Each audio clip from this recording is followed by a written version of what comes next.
Olá, bom dia. O dia começou. Vamos sair para as nossas atividades, mas não podemos sair sem primeiramente cumprir com o nosso primeiro compromisso. É nos encontrarmos com o nosso Deus nesse encontro pessoal, onde o nosso coração estará sendo aberto para Ele.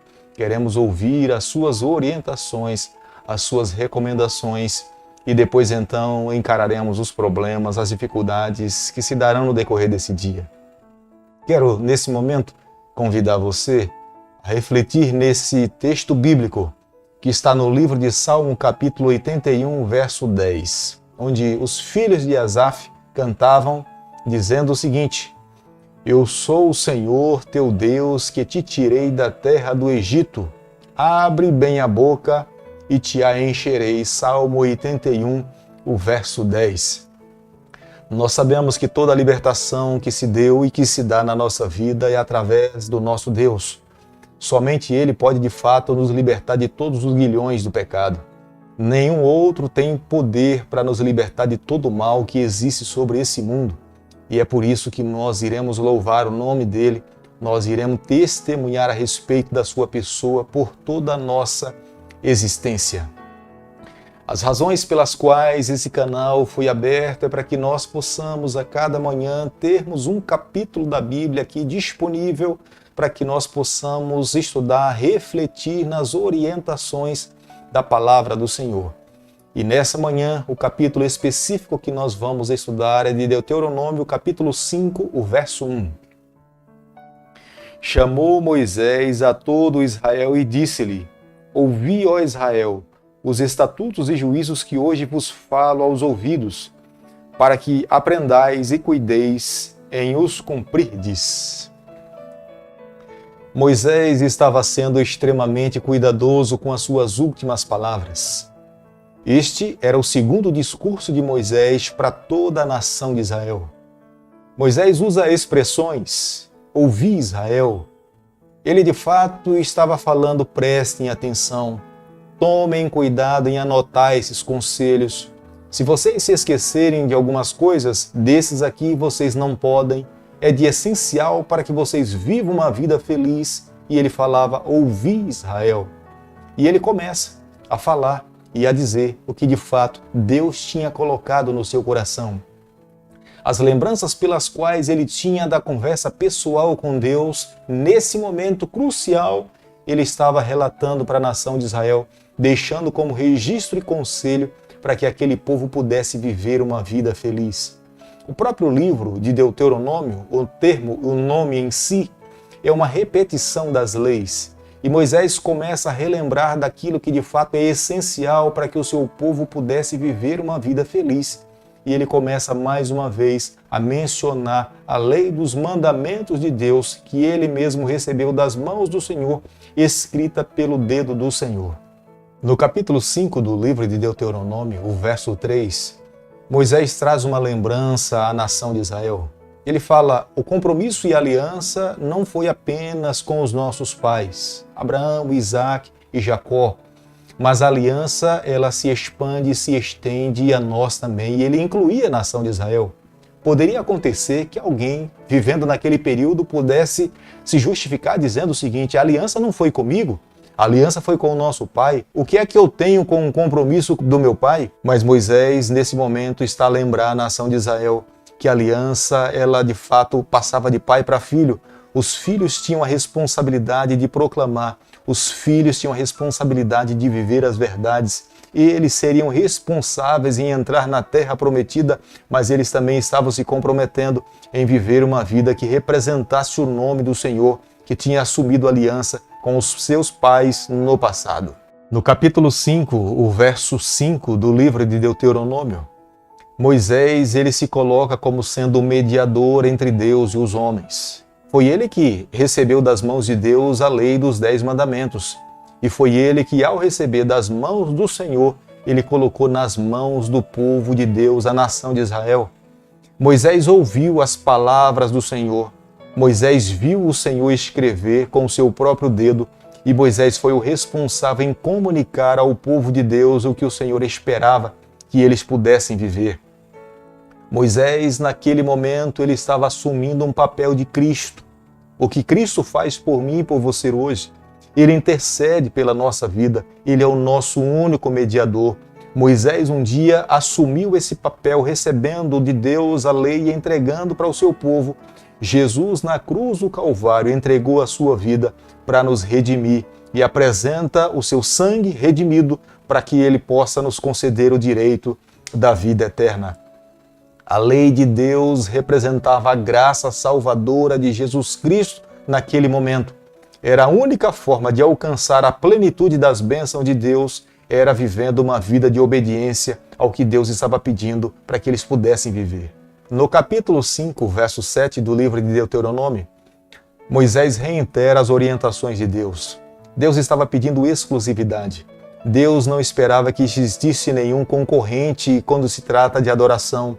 Embora os cananeus, as nações que estavam ao redor da terra de Canaã, adorassem a outros deuses, imagens que estavam acima no céu, imagens que estavam sob a terra ou nas águas, eles estavam acostumados a adorar, mas Deus estava dizendo para eles que eles não poderiam copiar o tipo de adoração dos povos que estavam ao seu redor. Nós não podemos colocar nada que ocupe o lugar do Senhor no nosso coração. Ele tem que ser exclusivo, único. Tudo o que nós colocamos que seja o centro da nossa vida, que nós tiramos o foco de Deus como sendo o centro da nossa trajetória, nós estamos colocando como sendo uma idolatria.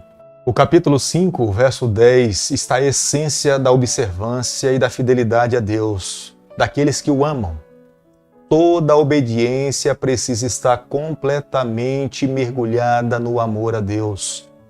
Nenhuma pessoa poderia ser justificada diante de Deus simplesmente pelo fato de obedecer à lei de Deus, mas aqueles que serão justificados diante de Deus precisam reconhecer que é necessário amar a Deus sobre todas as coisas. Depois de amar a Deus sobre todas as coisas, ele vai se voltar para Deus com atos de obediência. E esses atos de obediência serão entendidos por Deus como sendo uma expressão de amá-lo, respeitá-lo e entendê-lo que ele é Deus. Mas alguém que pegue a letra da lei e fale, bom, para que eu possa receber a salvação, eu agora vou seguir o que Deus está pedindo, mas não quero me relacionar com Ele, não quero ter um contato pessoal com Ele, não vou abrir o meu coração a Ele através de uma oração. Portanto, essa atitude de simplesmente seguir a letra da lei não trará nenhum benefício, não irá salvar a vida de ninguém. Mas aqueles que de fato se voltam para Deus em amar a sua pessoa, como resposta, viverão uma vida de obediência e o Senhor irá se agradar da atitude desse adorador. Era isso que o Senhor esperava que o seu povo no deserto pudesse compreender. Ele entregou as suas leis, mas ele esperava que os seus filhos entregassem também os seus corações ao Senhor. O capítulo 5, verso 11 do livro de Deuteronômio, o Senhor estava dizendo que eles não deveriam tomar o nome do Senhor em vão. Tomar o nome do Senhor em vão é muito mais do que proferir o nome do Senhor numa brincadeira, num jogo de futebol ou numa outra atividade que nós possamos estar desenvolvendo na nossa vida. Quantas pessoas eu já ouvi alguém falar, olha, não fale o nome do Senhor em vão. Mas o que de fato é falar o nome do Senhor em vão? Falar o nome do Senhor em vão é menosprezar o cristianismo.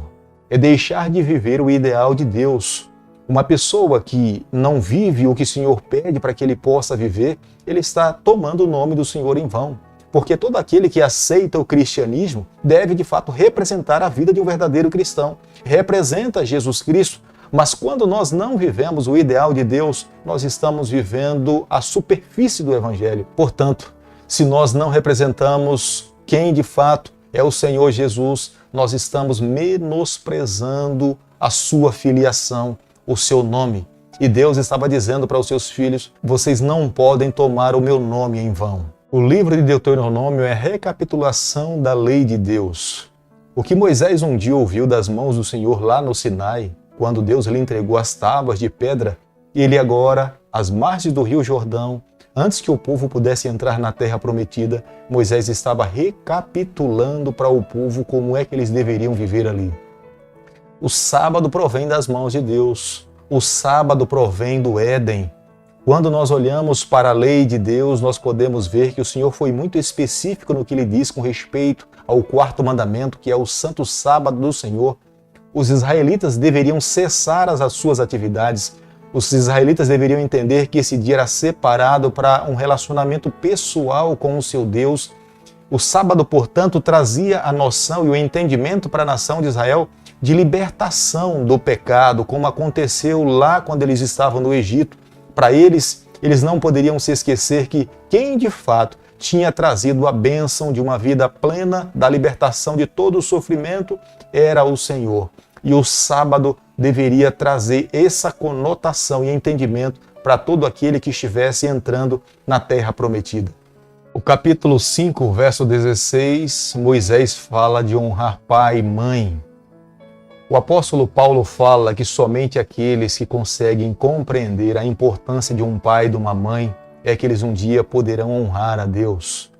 Deus queria que os seus filhos pudessem zelar pelos seus pais. Era a única forma de, na velhice, eles conservarem a vida e não serem maltratados, é se tivessem filhos cuidadosos que pudessem acompanhar os seus pais quando eles mesmos já não tivessem mais condições de cuidar de si mesmos. E Deus estava pedindo para a nação de Israel que eles não deveriam se esquecer, porque seriam seus pais que deveriam transmitir os valores para os seus filhos. Uma das maneiras em que um filho pode honrar o seu pai e a sua mãe é obedecendo os valores que o seu pai imprimiu no seu coração. Deus queria que os seus ensinamentos perpetuassem sobre a terra. E ele sabia, se ele não educasse o coração dos seus filhos, daquela geração, os seus filhos iriam menosprezar os ensinamentos dos seus pais. Era por isso que o Senhor também estava dizendo: honre os seus pais e as suas mães, para que prolongue sobre a terra os dias que o Senhor teu Deus te concede. O capítulo 5, verso 17, Moisés fala de não matarás. A vida é um dom que somente Deus nos concede. Ninguém pode reproduzir a vida. A vida é dada por Deus, portanto ninguém tem autoridade sobre a vida de ninguém. Ninguém pode tirar a vida de uma outra pessoa. Deus não se alegra com alguém que vai na direção da vida de um outro ser humano. Mas o objetivo de Deus, além de impedir que os seres humanos tirassem a vida de outra pessoa, Ele também estava zelando pelo coração. Ele não queria que os seus filhos alimentassem o ódio dentro do seu coração. Quando alguém não age, mas ele alimenta no coração contra alguém, ele está cometendo o mesmo ato. Jesus Cristo, mesmo um dia, quando esteve nessa terra, ele nos ensinou essas verdades. Portanto, hoje, acumular no coração o ódio é como se nós estivéssemos tirando a vida dessa outra pessoa. E a palavra de Deus nos orienta que os céus estão com os seus olhos abertos para essa terra, observando e avaliando o coração daqueles filhos que alimentam o ódio dentro do seu coração. O capítulo 5 do livro de Deuteronômio, o verso 25 e o verso 26, há uma pergunta por parte da nação de Israel: por que nós morreríamos? Eles estavam impressionados com a santidade de Deus. O que Deus estava colocando para eles através da boca de Moisés, aos olhos humanos, era algo que eles entendiam, que o Deus que eles serviam era um Deus extremamente santo. Eles começaram a olhar para si mesmos e viram que estavam completamente envolvidos no pecado. Somente alguém que reconhece o seu estado de pecaminosidade é que pode de fato encontrar a cura. E era isso que Deus estava querendo que a nação de Israel sentisse. Deus esperava que eles se voltassem para Deus e vivessem uma vida de dependência. O próprio santuário era a forma pela qual a graça divina se manifestaria entre o seu povo, com o objetivo de preparar aquela nação para ter um encontro pessoal com o seu Deus. E Deus esperava que a única maneira pela qual o seu povo pudesse representar o seu nome nessa terra era vivendo a totalidade das verdades que ele estava transmitindo ao seu povo através da boca do seu filho Moisés. Se eles vivessem a metade ou 99 daquelas verdades, não iria cumprir os seus objetivos. E Deus, através dos lábios de Moisés, ele estava a comunicar à nação de Israel como é que eles deveriam viver, para que os seus limites a cada dia pudessem se expandir e a bênção de Deus pudesse estar sobre a vida do seu povo. Meu amigo, nessa manhã, ao concluirmos o capítulo 5 do livro de Deuteronômio, quero chamar a tua atenção para o verso 29. É Deus falando para o seu povo, dizendo o seguinte: quem dera eles tivessem tal coração. Claro que Deus espera que os seus filhos vivam uma vida de obediência, mas acima de tudo, o coração precisa amar ao Senhor. De nada adianta alguém se esforçar ou tentar seguir a letra da lei se o seu coração não está completamente voltado para Deus em amá-lo com todas as suas forças. Se as nossas ações não é resultado de amar a Deus, as nossas obras perdem completamente o seu valor. Já no Antigo Testamento nós encontramos essas verdades. Nos dias em que nós estamos vivendo, nós não podemos nos esquecer disso. O que é que motiva o meu coração, o teu coração, a irmos semanalmente na casa do Senhor, nos encontrarmos com Ele? O que é que motiva o nosso coração a cada dia buscarmos viver uma vida de obediência ao Senhor? Se é o resultado dessa observância é receber a salvação, nós estamos equivocados. Nós precisamos primeiramente reconhecer que nós precisamos amar ao Senhor. Nós precisamos entregar a nossa vida nas suas mãos. E como resultado de amar tanto ao Senhor, nós agora poderemos praticar essas obras como resultado de uma vida pessoal, de uma amizade íntima, de um relacionamento único que de fato irá e tem afetado a nossa vida por completo. Por isso que nessa manhã, nesse momento, eu quero convidar você para que nós possamos cada dia amá-lo com todas as nossas forças. Depois que amá-lo com todas as nossas energias, nós iremos sair para as atividades nesse dia, praticando as obras que Ele espera que nós possamos praticar. E essas obras serão consideradas pelo céu, porque elas são resultados de uma vida pessoal, amiga, íntima com o nosso Salvador. Querido Pai, nas Tuas mãos, nessa manhã, nós nos colocamos.